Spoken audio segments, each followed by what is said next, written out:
আমি বুঝলাম না রে ভাই।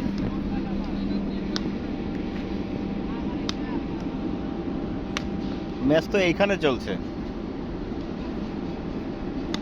খেলার আগে প্র্যাকটিস করে দিচ্ছে, বিগ বিগ 6 মারবে। এই যে 6 মারার পেলে আর এই যে আউট হয়ে বসে রয়েছে।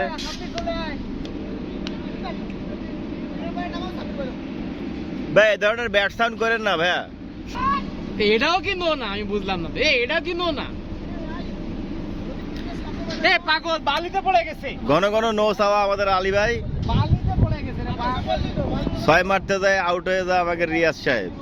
ঘন ঘন নো আর 6 চাওয়া লোক এই যে আমার পিছনে দাঁড়ানো। হ্যাঁ, তাহলে আমাকেই কভার করি। এই যে আমার পিছনে দাঁড়ানো,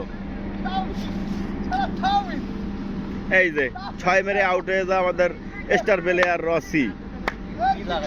রমজান ভাই রে, বাপ্পি ভাই ভাইঙ্গে দেবে।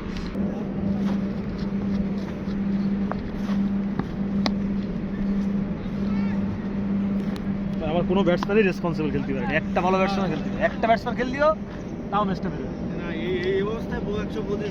রমজান ভাই ভালো করে মতামত দেন আজকের ম্যাচ সম্পর্কে।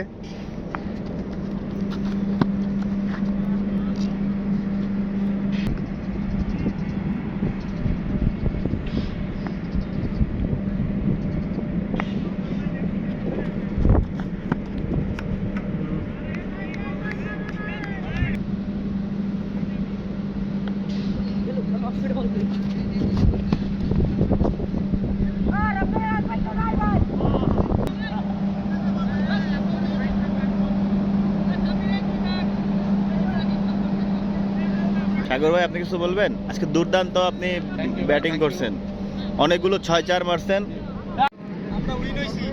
খেলার পরিসমাপ্তি বলেন আপনার কি মতামত? অনেক সুন্দর একটা খেলা হলো, আর খেলায় অনেক ভালো লাগলো। অনেক রান করছিল, আমরা জিতে গেলাম। এই যে রাজ ভাই আপনার কি মতামত আজকের খেলা নিয়ে? আজকে এত সহজ হয় আমরা চিন্তা করি নাই। আমরা 193 রানের টার্গেট ছিল আজকে। 193টা টার্গেটে আমরা চিন্তা করছিলাম যে ভাই ম্যাচটা অনেক হার্ডি হবে, কিন্তু আসলে তা না। মানে অত্যন্ত সহজভাবে আমরা জিততে পারছি। এর জন্য আল্লাহর কাছে শুকরিয়া জানাই, আর সবাইকে ধন্যবাদ ভাই। Thank you. আজকে আমাদের এই যে star player, man of the batting, match বলা যাবে না, ম্যান অফ দা ব্যাটিং। হ্যাঁ, দীর্ঘ গ্যাপের পরে এসে আজকে বিশাল রানের স্কোর। আজকে 192 রানের টার্গেটে আমাদের সাগর ভাই বেস্ট।